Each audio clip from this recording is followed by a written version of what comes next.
Hello and welcome to the 6:30 show. I'm Richard Spur, and by way of a bookend for a mellifluous Monday, we're going to be chatting over some of the meatiest matters in Notts today. So, still to come, why school dinners are once again causing a stir. The latest selfie craze gets some stick.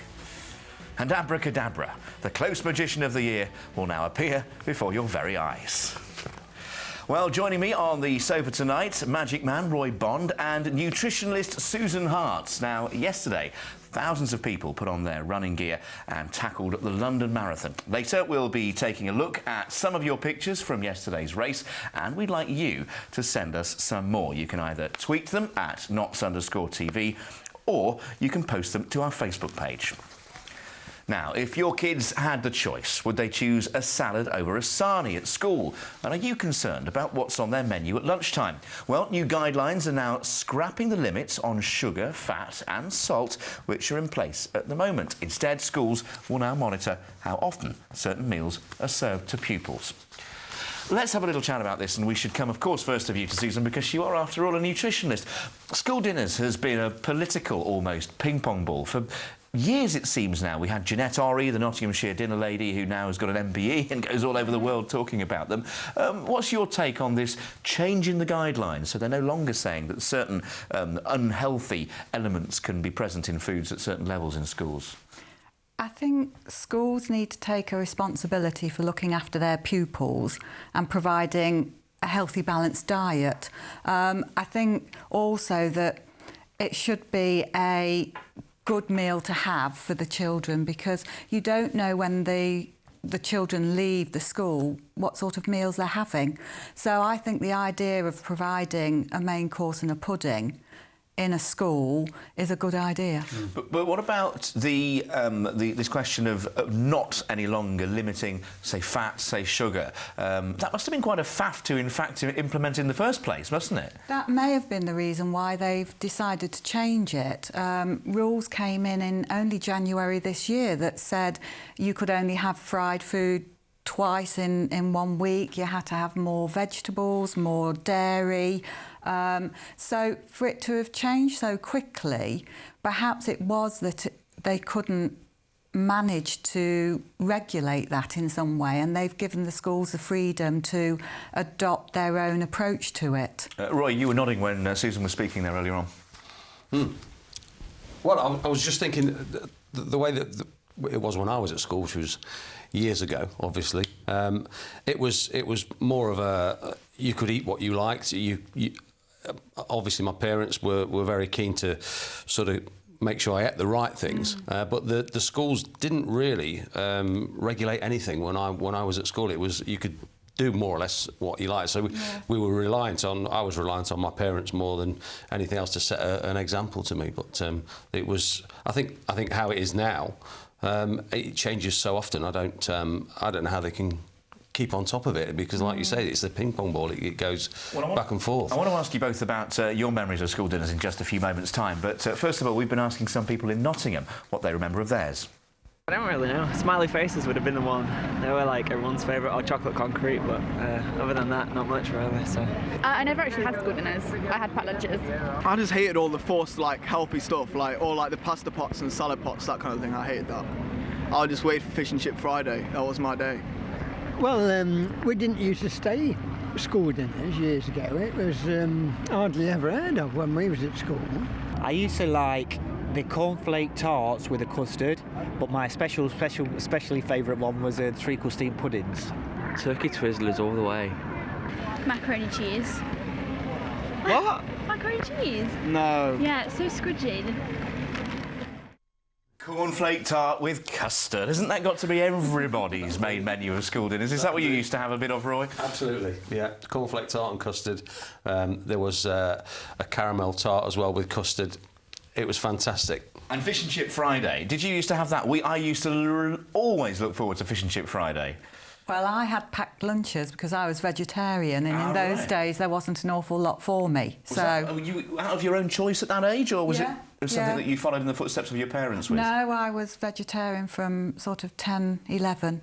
Are you still? Yes. Yeah. And well, it'd be a silly question to ask whether you feel that you miss it, because otherwise you would eat meat. Clearly, it's a choice that you're very happy with. Yeah. Turkey Twizzlers was something else that someone said there. Now, those were the things that really came under the hammer, weren't they? When the likes of Jeanette Orry from Nottinghamshire and Jamie Oliver started crusading, the Turkey Twizzlers were vilified as evil, weren't they? Is that a just vilification, from a nutritionist point of view? I think so, when you look at the meat content in those sort of products. And it's not what's also out of the product, i.e. meat, but what's in it, which is salt and a lot of preservatives. So I think the quality of meat was very poor in it. Lots of salt, lots of preservatives, and probably high in fat. So they'd be better off if they had some fresh turkey slices. Yeah, OK, which would be probably even cheaper to source these days. Turkey, not the most expensive of meats. I remember the mashed potato, not at my secondary school, my primary school. I think it was the instant mash that most of us used to get. It put me off potatoes so much that I couldn't eat mashed potato again until I was 30. It's absolutely true. I mean, were there any ghastly memories that you had, Roy? Yeah, I had this... pink blancmange. Oh, yeah. Or splodge, as our dinner lady, Mrs. Winfrey, used to call it. Yeah, with the skin on the top. I mean, when you used to see that come to the table, you used to think, I don't want that. It was just horrible. It was cold, it had a skin on it, and you couldn't make anything of it. It was like wallpaper paste. It was horrible. And tapioca. Yeah. Oh, my word. The old frog spawn. Yeah. Let's leave it there before we put the whole of Nottinghamshire off their dinner. Now, pulling a rabbit out of a hat, levitating a young lovely under a sheet, and sawing a lady in half. These tricks have entertained audiences for centuries. But the world of magic's moved on these days, hasn't it? And there's one man whose sleight of hand's become the talk of the town. Here's Roy Bond. Yes. What an introduction. That's fantastic. Yeah. I can only fail after that. I gave you a very performative introduction there. I was rather pleased with it. Yes, yeah. Tell me about the sort of stock in trade that you have, because you must be one of these people that go to, the sort of do's now that hardly seem complete without close-up magic. Yeah, it's become. I think since the likes of David Blaine and obviously Dynamo and the like. It's become the thing to have at an event, at a trade show, at a corporate event.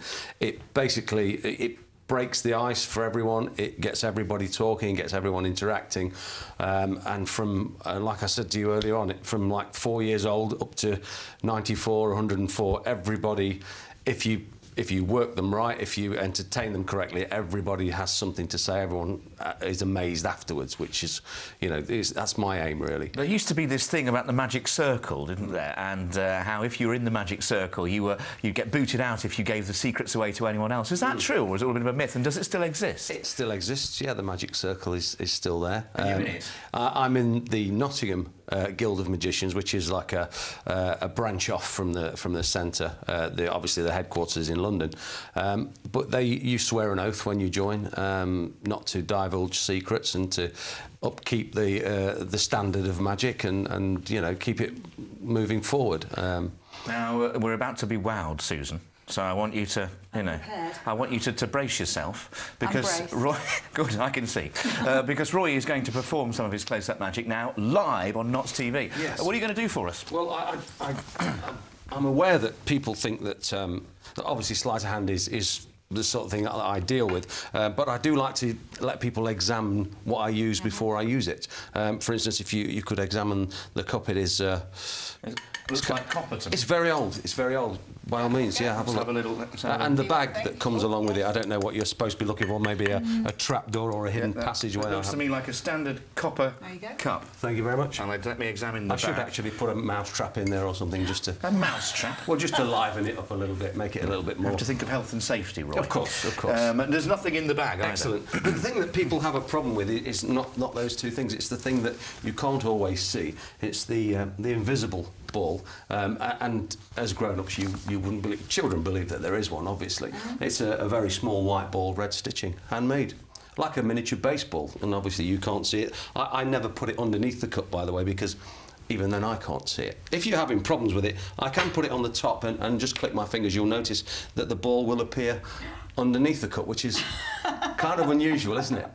I mean, would you know the trust issue that we have now, you wouldn't trust me as far as you could throw me, would you? That's unbelievable. It is. Would you take the ball Drop the ball in the cup. Where did she put the ball? In the cup. Because you trust her more than you do me. Watch what happens when I do exactly what you've just done. Where's the ball? You've got a 50-50, haven't you? In your hand. That's what people think. I mean, do you think that the pocket is out of bounds, isn't it, to most people? Would you just put your hand out for me, please? There are certain things that you know as a grown-up. Yes. For instance, the ball is on your hand, isn't it? Even if you can't see it, you know it's still there. I can feel a ball of in my course. hand, yeah. You see, I always carry spares. Would you put your other hand on the top of the cup for me, please? And the spare ball is always interesting because when the spare ball goes through his hand into the cup, it's like being a child again, isn't it? I mean, if I take a step back, if you remove your hand, you'll notice that you should have a spare. And is it identical to that one? It should look identical to that one. That is absolutely unbelievable. It's a great way to end the trip. It's unbelievable. I'm not going to ask you how you do it. I've got no idea how you do, but if it's sleight of hand, it's very good indeed. Yeah. What do you... The tennis balls are always interesting as well. Oh, no! I always think it's a good way to end it. That is incredible. Well, just from some balls. Yeah. You could Susan, what do you make of it? That's absolutely astonishing.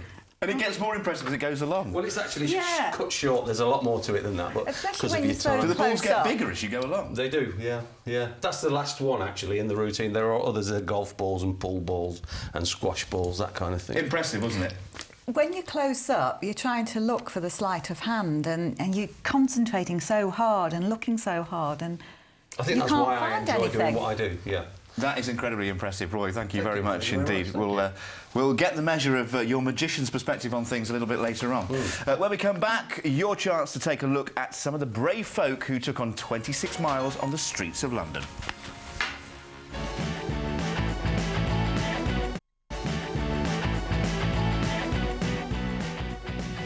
Hello and welcome back to the 6:30 show. I'm Richard Spur. Here with me on the sofa tonight is Magic Man Roy Bond and nutritionalist Susan Hart. Now, it's been a devastating time for the families affected by Saturday's earthquake in Nepal. Thousands lost their lives as a result of the disaster, which reached 7.9 on the Richter scale. Hyson Green shop owner Ellie Walker-Corriette is in the country for 3 weeks visiting an orphanage, which is supported by her jewellery business. We've been speaking to her best friend. Immediately, I was just panicking because Ellie's now 25 weeks pregnant. She and her husband and an intern from Trent Uni were out there. So I immediately went upstairs to my phone, publicised it on her page just in case anyone else had heard either that it had happened and or from her, and then sent her a message via Facebook and also on her English number, and within about an hour I heard back from her from a Nepalese number saying that everything was okay, her and baby bump were okay, and so was her husband and the girl that was from Trent Uni with her as well. I mean, any natural disaster is devastating, but to know that a very good friend was out there and that it was affecting everyone that she loves as well, it was just scary, beyond belief scary. Scary, I think perhaps an understatement. You've seen quite a few of the pictures yourself, haven't you, Roy? I mean, how did you react to it when you first found out what was going on? It was, especially when I saw the footage of the avalanche coming down to the base camp at Everest, I just thought, how would you react to a situation like that? They had nothing to shelter behind. There was no real rocks to hide behind. There were tents, and it was just this wall of white. And they just laid down on the floor. They kept the cameras rolling, and there were people swept away. And what can you do? You just have to go down and just hope that you survive it. I think it was terrible. Not dissimilar to some of the scenes that we saw after the dreadful Boxing Day tsunami. Do you find that you can relate to these sort of things when you see them on the screen, Susan? Because sometimes even horrific things like this, if they're not happening on your doorstep, they can seem in some way detached, in some way unreal to us sitting here at home in the West. I think you can relate to the emotion that they're feeling and the devastation that's occurring around them, because you see those images and you know what's happening, and then very quickly they get reporters in. I know watching the news last night, they had a reporter there, and as they were filming, there was another aftershock, and it was just incredible watching it, and the real fear on everybody's faces as it was happening, thinking, well, is this just an aftershock? Is it another one? What's going to happen? People were in the rubble trying to dig people out, and they were just so brave. I think it's different now in this day of rolling news, isn't it? Because we do get regular updates and see pretty much everything that's going on, whereas in the past, we might watch the news once in the evening and just, we catch up on things a day or two later. It does bring it very much into your consciousness. Yeah. It also strikes me that, mankind is perfectly capable of wreaking a great deal of terror on one another, but natural disasters, I mean, they really do put us in perspective, don't they, and show us how insignificant, I suppose, we are in the greater scheme of things. Yeah, they do, and I think with technology as it's moving on, you can kind of, like you say, you're more or less there as soon as it happens. There's always someone there that's got something, and it's on the net straight away. Even in Nepal, it's there straight away, and I think I don't know, with weather changing and stuff like that, it kind of. All these things are starting to. I mean, obviously not earthquakes, but there are the natural disasters that we are creating that are doing just as bad as that. Ghastly situation. Let's hope the rescue services can perform as effectively as they can in that dreadful scene. Yeah. Now, Obama's had a go, Beyoncé's done it, and even Boris Johnson has given it a whirl. But while the selfie stick craze is still going strong, more places are banning it, and the latest to stop the stick is Wimbledon. Earlier this year, the National Gallery and Spurs Football Club banned them as well because of their nuisance value. Well, Louis Antonio trolled down to the Market Square earlier to find out how his own selfie stick would go down. So guys, I've just purchased one of these bad boys, a little selfie stick.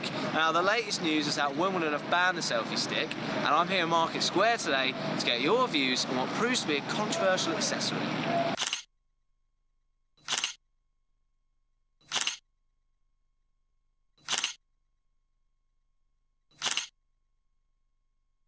So Ashley, you just told us that your mum actually has a selfie stick, is that right? Yes, yeah, she does. She won it in a competition, and now she uses it to take pictures of the dogs and stuff. She sits on the sofa and takes a selfie with the dogs, and it's quite mad, really. She puts the stick at the end of the dog's paw and takes a selfie. And I haven't got one myself, and I should imagine in the right environment they're quite handy. Well, they've been banned from Wimbledon. What are your views on that? Do you think it's going to cause that much of a problem? I would think in an arena-type environment they could be a little intrusive and maybe, in the wrong hands, quite dangerous. Guys, what do you think of the selfie stick? Awful. Definitely yeah, not bad. Not bad. Yeah, you guys are photographers, so how does it make you feel, one of these coming out? Not great. Embarrassed, to be honest. Embarrassed? Does it it doesn't give a true reflection on the skill of photography? It definitely doesn't. And it looks a bit weird. It does look a bit weird. There are hazards, shooting a stick out of its eye out. Well, I can see it being a problem, because it could poke people in the back of the head and the eyes, and people turn around. So, yeah, I could see a problem with it. So, Shane, what are your thoughts on the selfie stick being banned from places like Coachella? take yourself in a selfie, you should be able to. If it gets in someone's way, then that's your own problem.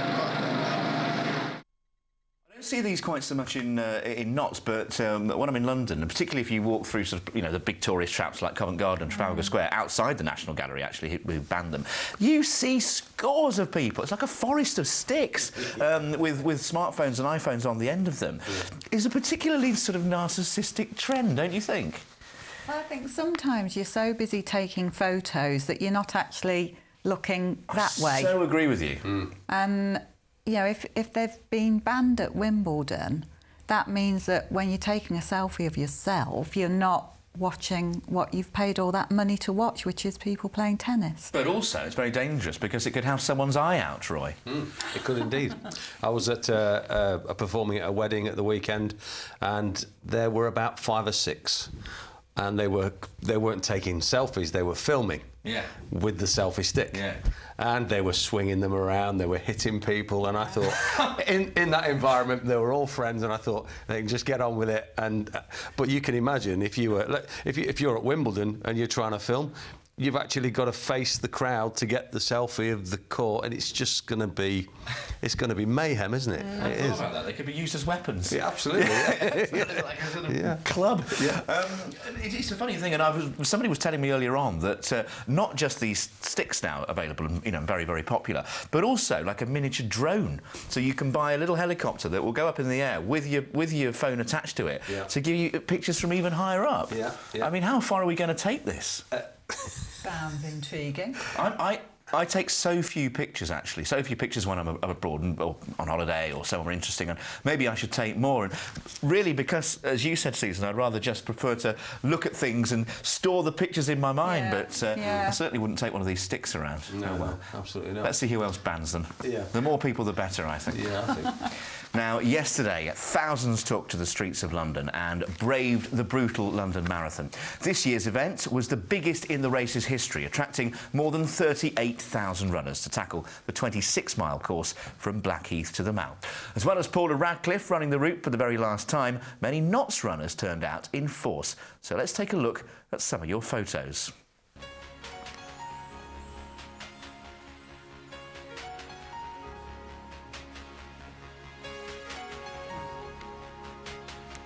Now, those people looking pretty happy, but I was at the London Marathon yesterday, cheering on a friend of mine who was running for a very, very special cause for the Colin Bloomfield melanoma repeal, and she did incredibly well. But as they crossed the line, there's a combination of people who look as fresh as a daisy, and quite how they look as fresh as a daisy after 26.2 miles is anybody's guess. And people who look so utterly haggard, they look like they are about to perspire. I don't know how they managed to do it, but the other thing that people say is there's such a feeling of camaraderie as they go around the course. Would you do it? Would you consider doing it, Susan? I've done that distance as a walk for the moonwalk, which is 26 miles, a marathon, but you walk it at night for breast cancer. Right, yes, I've heard of that, yeah. I've done that.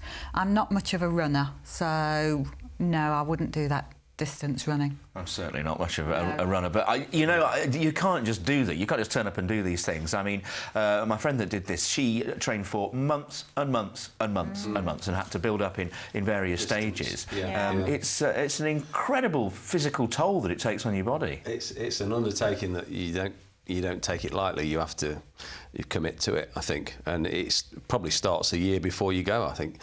And I think working on your diet and gradually sort of changing your habits as far as your intake goes, and exercise-wise, if I had to go, I think I would be haggard. I think.